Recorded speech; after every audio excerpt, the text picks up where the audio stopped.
इस प्रकार से राजा रघुगण को जड़ भरत जी ने तत्व ज्ञान का उपदेश दिया है। राजा रघुगण ने कहा है, भगवान मैं आपको नमस्कार करता हूँ, आपने जगत का उद्धार करने के लिए ही यह देह धारण कर रखा है। योगेश्वर, आपने इस परमानंदमय स्वरूप का अनुभव करके अब आप इस स्थूल शरीर से उदासीन हो गए हैं तथा एक जड़ में ब्राह्मण के भेष धारण करके आपने नित्य ज्ञानमय स्वरूप को जन साधारण की दृष्टि से ओझल कर लिया है। मैं आपको बार बार नमस्कार करता हूँ ब्राह्मण। जिस प्रकार से ज्वर से पीड़ित रोगी के लिए मीठी औषधि और धूप से तपोए हुए पुरुष के लिए शीतल जल अमृत तुल्य होता है, उसी प्रकार मेरे लिए जिसकी विवेक बुद्धि को देहाभिमान रूप से विषैले सर्प ने डस लिया है, आपके वचन अमृतमय औषधि के समान है। देव, मैं आपसे अपने संशयों की निवृत्ति को पीछे कराऊंगा। पहले तो इस समय आपने जो अध्यात्म योग में उपदेश किया है उसी को सरल करके समझाइए।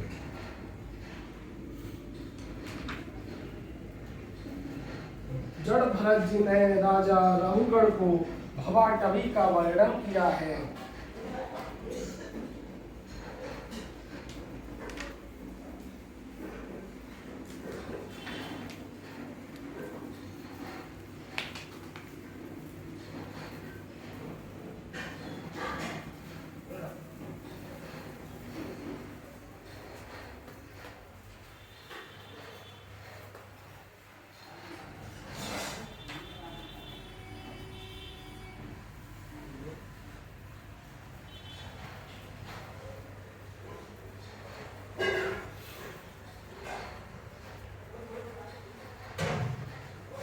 इस प्रकार भवाटवी का वर्णन आया है। राजा रघुगण को जड़ भरत जी ने तत्व ज्ञान का उपदेश दिया है और फिर आगे चल पड़े हैं।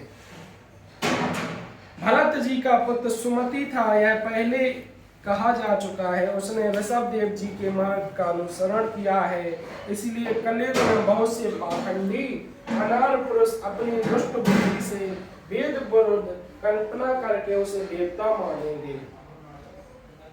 और उसकी पत्नी विरुद्ध सेना ने देवताजित नामक पुत्र हुआ है।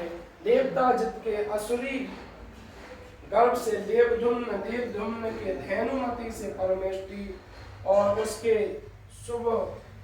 सुवर्चना के गर्भ से तुतिही नामक पुत्र हुए हैं। इसने अन्य पुरुषों को आत्म विद्या का उपदेश देकर स्वयं शुद्ध चित्त होकर परम पुरुष श्री नारायण का साक्षात अनुभव किया है।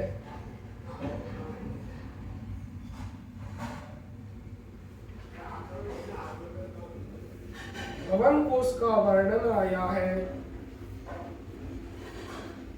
जहां तक सूर्य का प्रकाश है, जहां तक तारागण के सहित चंद्र देव दिख पड़ते हैं, वहां तक आपने भूमंडल का विस्तार बतलाया है। उसमें भी आपने बतलाया है कि महाराज प्रिय व्रत के रथ में पहियों की 7 दीपों से 7 समुद्र बन गए थे, जिनके कारण इस भूमंडल में 7 दीपों का विभाग हुआ है। अतः भगवान आप अब मैं इन सबका परिणाम लक्षणों सहित पूरा विवरण जानना चाहता हूँ, क्योंकि जो मन भावना से इस वर्णमय स्थूल विग्रह में लग सकता है, उसी का उनके वासुदेव संयत स्वयं प्रकाश निर्गुण ब्रह्म रूप सूक्ष्मतम स्वरूप में लगना चाहिए। गंगा जी का वर्णन आया है और भगवान शंकर के संकर्षण देव की स्तुति आई है।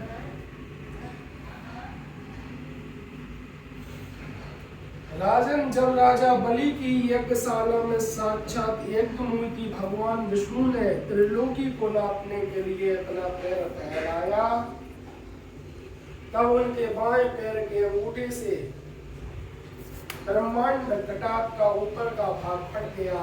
उच्च सिद्ध में होकर जो ब्रह्मांड से बाहर के जल से धारा आई वह उस चरण कमल को धोने से उसमें लगी हुई केसर के मिलने से लाल हो गई।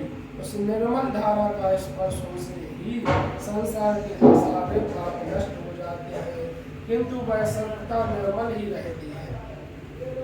पहले किसी और नाम से न पुकार कर उसे भगवत पदी ही कहते थे, पर वह धारा 1000 युग बीत जाने पर स्वर्ग के सिरोभाग में स्थित ध्रुव लोक में उतरी, जिसे विष्णु पद कहते हैं। परीक्षित, उस ध्रुव लोक में उत्तानपाद के पुत्र भागवत ध्रुव जी रहते हैं। वे नित्य प्रति बढ़ते हुए भक्ति भाव से हमारे कुल देवता का चरणोदक है ऐसा मानकर आज भी उस जल को बड़े आदर से सिर पर चढ़ाते हैं।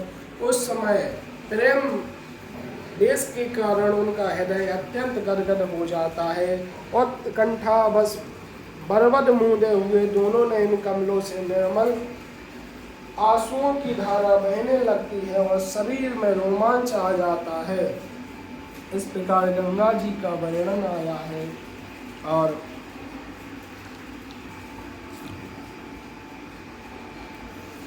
वहाँ सीता, अलकनंदा, चक्षु, भद्रा नाम से 4 धाराएं विभक्त हो जाती हैं गंगा जी की।